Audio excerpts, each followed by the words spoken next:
Hello and welcome to this session in which we would look at taxation of business entities. We're going to break the business entities into two groups, C Corp, and the other group is flow-through entities. What are flow-through entities? Flow-through entities are business entities like Schedule C for sole proprietorship. What is flow-through? It means the income or the loss flow through the owners. If you are a sole proprietary, if you're a member in a partnership, member or a partner, or if you are a shareholder in an S corporation, the income or the loss will flow through from the entity to the individual. Now, this makes a difference from a planning perspective. So if you're trying to start a business from a planning perspective, you have to take into account which business entity, from a tax perspective, from the taxation of business, is more beneficial to you. Now, that's not the only factor you will take into account, but in this session, we will focus on the taxation of income, whether you are a business entity as a C corporation or flow-through entity. Let's go ahead and get started. Before we proceed any further, I have a public announcement about my company, farhatlectures.com. Farhat Accounting Lectures is a supplemental educational tool that's going to help you with your CPA exam preparation as well as your accounting courses. My CPA material is aligned with your CPA review course such as Becker, Roger, Wiley, Gleam, Miles. My accounting courses are aligned with your accounting courses, broken down by chapter and topics. My resources consist of lectures, multiple choice questions, true-false questions, as well as exercises. Go ahead, start your free trial today. Here's the big picture. The way taxes are applied to a C corporation net income is different than the way it applies to flow-through entities like a partnership, S corporation, Schedule C, and most LLC. It's different. Now, if you don't know what an S corporation, a C corporation, an LLC, what you should do, you should go to the prior session where we looked at various business entities. For C corporation specifically, here's what you need to know. Every time we hear corporation, we assume it's a C corporation, but here we are being specific. There's a concept called double taxation. What is double taxation? This means the income earned at the corporate level is taxed twice. One time at the corporate level itself. Remember, the corporation is an entity by itself, and that entity pay taxes. Then later, this income is passed to shareholder as dividend. It gets taxed again on the individual level. On the other hand, when you have a flow-through entity, the income is taxed just once. The single taxation happens at the owner's level.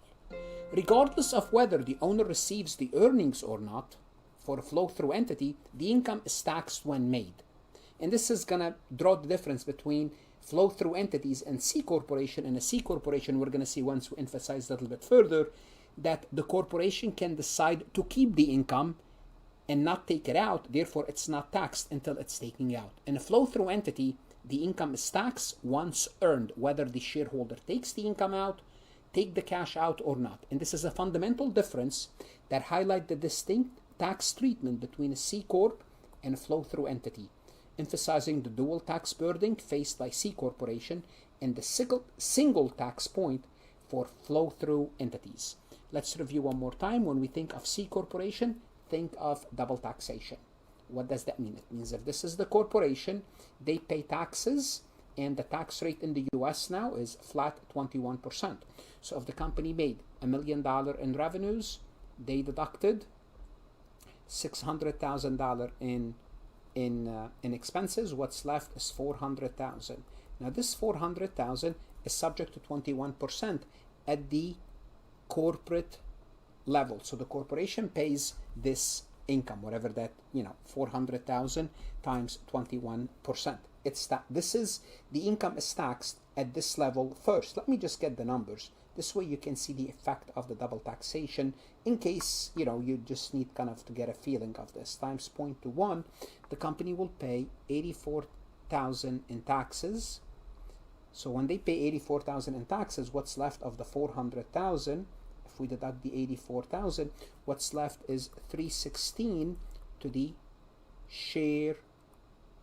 shareholders of the corporation. Great. Now here comes the shareholders now. After the C corporation paid the $84,000 in taxes on that income earned, now the owners, once they get this money in form of distribution, it's dividend. And this money is taxed again.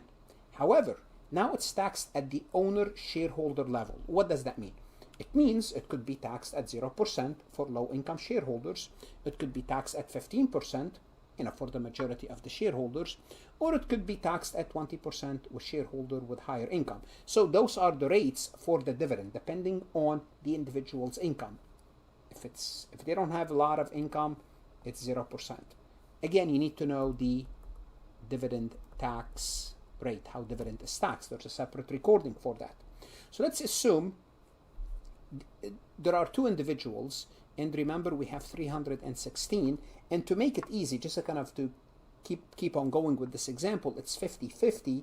So let's assume we allocate 158 to the first partner and 158, not to the first owner, and 158 to the second owner. And let's assume for simplicity each one of them falls in the 15% tax bracket. It means each one of them will pay an additional $23,700, $23,700. So again, this money is being taxed. This money is being taxed again. This 158 is being taxed. So it got taxed on the corporate level, it got taxed on the individual level. And this is what we mean by double taxation. Now, obviously, if their tax rate is 20%, they have to pay more. Also, we could have triple taxation. On top of the tax rate applied to dividend, individual shareholder that earns above a certain amount, they are subject to the net investment income tax, NII, and it's 3.5% on their dividend income. So the dividend is taxed again. And again, for which individuals? Once they exceed a certain level, adjusted gross income of 200 for single filers or 250 for married couple. This could change. Anytime you see a figure in my lectures, look at the year in which you are looking at, especially if you are studying for the EA exam. For the CPA exam, they don't ask you for specific threshold. On the EA exam, they might, but for the CPA, you're good to go. And if you're taking a course, look at your textbook. Now, the good thing about C corporation is they can keep the profit. They don't have to distribute it, so it gets taxed once, then they keep it. Then you might be saying, well, if they keep it as an owner, what good is it for me? Well, there's other tax planning. You can take it out or defer it for later. So that's the good thing about C corporation, is you have the option to retain the earnings. We're going to see in the flow through entities, you don't. Once, whether you keep it or not, you have to pay taxes.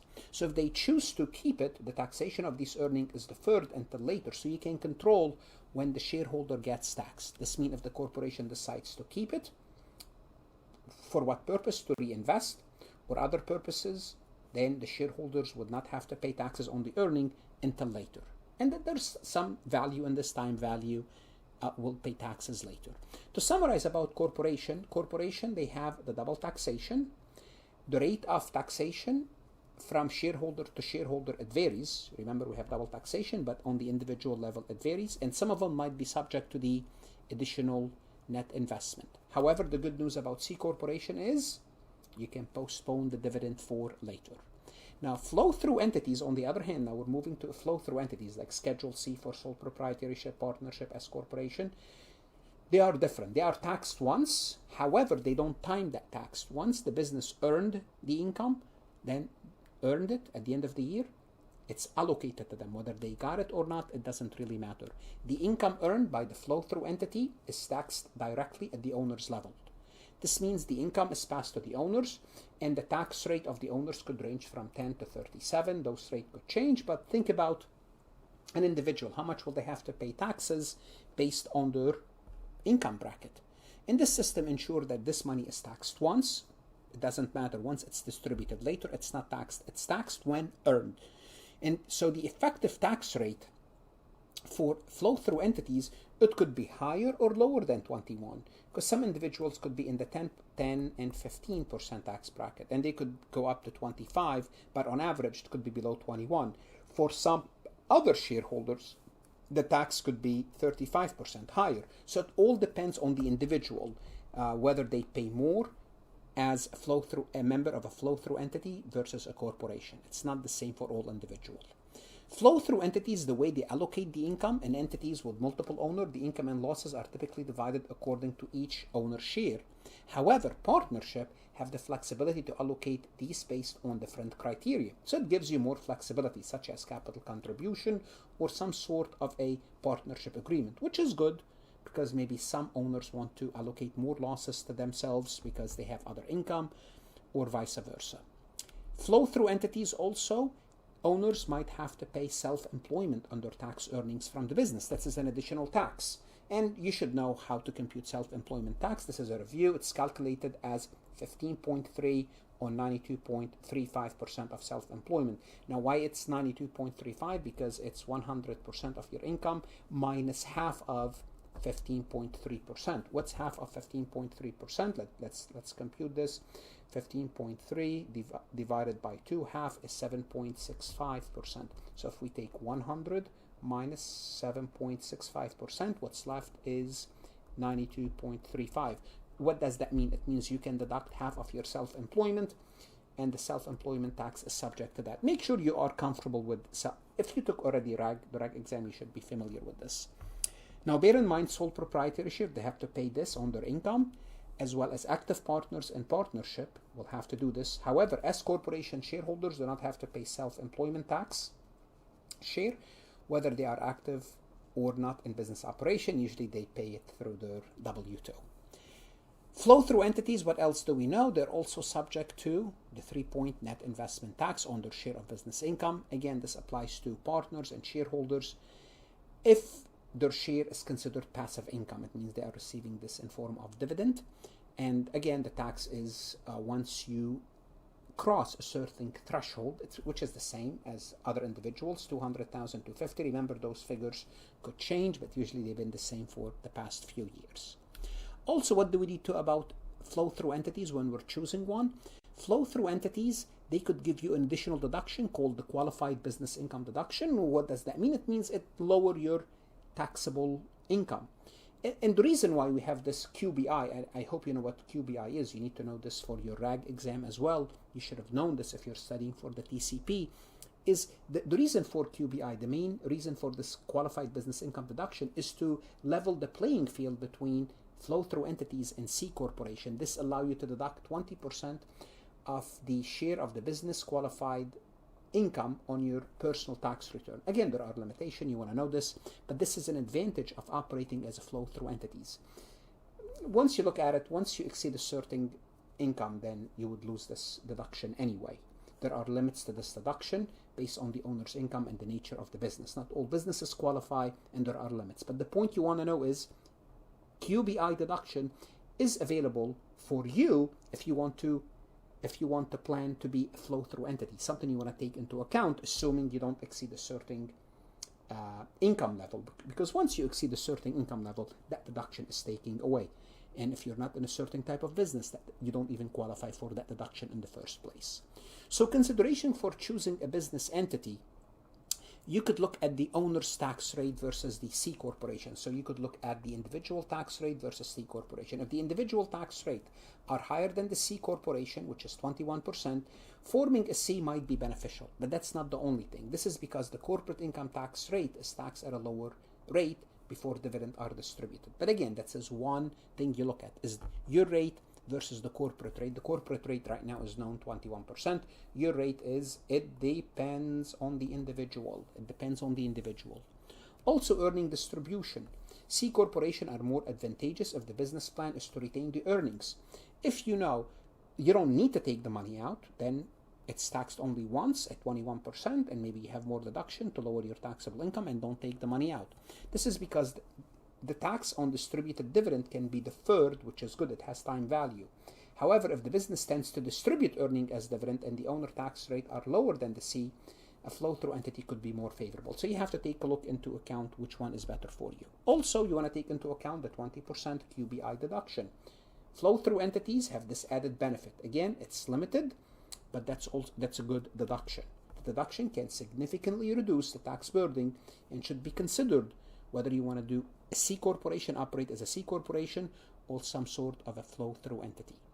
Also, within each flow-through entities, you have different advantages. For example, S corporation, unlike partnership or sole proprietorship, income is not subject to self-employment tax, even if they are actively involved in the business, the shareholder, and this could result in tax saving. Partnership, on the other hand, offer more flexibility than S corporation in how income and loss and deductions are allocated. And in certain circumstances, it might be beneficial for certain partners to absorb more income, loss, or deduction. And this can be particularly advantageous in complex ownership structure and when the owners contribute unevenly to the business. If we want to summarize, C corporation are potentially more beneficial for businesses that retain earnings and for owners with higher individual tax rate, because you want the corporation to keep the income and you have a high rate. This way you will defer the taxes until later. When is that later? When the time is right. Flow-through entities are generally advantageous for businesses that distribute earning and for owners with lower individual tax rate, because you're going to be taxed anyway, and if you're a lower individual tax rate, give me the money, let me pay for it. Also, you have the QBI deduction, the avoidance of double taxation on earnings. So this will make it more attractive if we're looking between C and flow-through entities. But remember, also you have self-employment taxes and the need for flexible income and allocating of income and deduction among owners. Bear in mind, in the real world, you have to take into account many other factors. We're only looking here at rates and taxation of income, how income is taxed. This is one factor you look at in the real world. But this is what you need to know for the CPA exam. Let's take a look at an example. Taylor and Jordan are starting a consulting firm specializing in digital marketing strategy. They expect to quickly attract high-profile clients and generate considerable profit. Both partners will be deeply involved in the business, but they have decided to reinvest all the earnings to support the growth. Forgetting about any personal compensation or distribution for now, choose the most tax-efficient entity for them, given that they are in the lowest individual income tax. They are in the highest. Highest means, in the high 30s, 37%. Lowest means, 15, 20. They're in this lower tax bracket. What would you recommend for them? Starting, if they're in the lowest income tax bracket, we should go with an S corporation. In the lowest tax bracket, that's more advantageous. The income passed to them personally will be taxed at a lower rate, potentially lower than 21%, that of a C corporation. They can avoid self-employment tax on their income, unlike partnership or a sole proprietorship. They could also benefit, depending on the business, and I believe this business will qualify, 20% to service, 20% of QBI deduction, thus lowering their business even more. If they are in the highest individual income tax rate and they're planning to reinvest the money, that's important because that's what we said, then at this highest rate, a C corporation becomes more attractive. Why? Because the firm profit are taxed at 21%, which is likely lower than their personal marginal tax rate. And since they are not taking the distribution, the double taxation issue is bypassed in the short term. So they can grow their business because they might have income from other sources. So this setup provides a tax-efficient environment for reinvesting profit into the business, as earnings are taxed at a lower rate and not subjected to immediate additional taxation at the personal level. So this is what C gives you that benefit of deciding when to take the money out. In flow-through entities, you don't decide. Every year, the business makes a profit. It's allocated. Allocated means it's as if it's given to you, whether you take it out or not. You have to pay taxes. Let's take a look at this multiple choice question from farhatlectures.com. It's a simple question, nevertheless, you want to know it. Which type of business entity owners are eligible for the 20% qualified business income deduction? Is it C, corporation, S corporation, both, or none? And the answer is S corporation. And you need to know the reason for the qualified business income deduction. The qualified business income deduction came about after we had a flat tax rate of 21% of corporations, because corporations used to have a progressive tax rate. The more you make, the more you pay. Then President Trump, Tax Cuts and Jobs Act, they said corporate tax rate is 21%. Now, if you're an S corporation, well, your tax rate is progressive. Say, okay, well, because your tax rate is progressive, let's give you a deduction to make your tax rate comparable, give you more deduction to give your tax rate comparable. Therefore, The qualified business income deduction is eligible for flow-through entities such as an S corporation. What should you do now? Whether you're studying for your CPA exam, enrolled agent, or your tax course, go to Farhat Lectures, look at additional resources, additional MCQs. That's going to do what? That's going to help you invest in yourself. Take your education seriously. The CPA exam is worth it, and stay safe.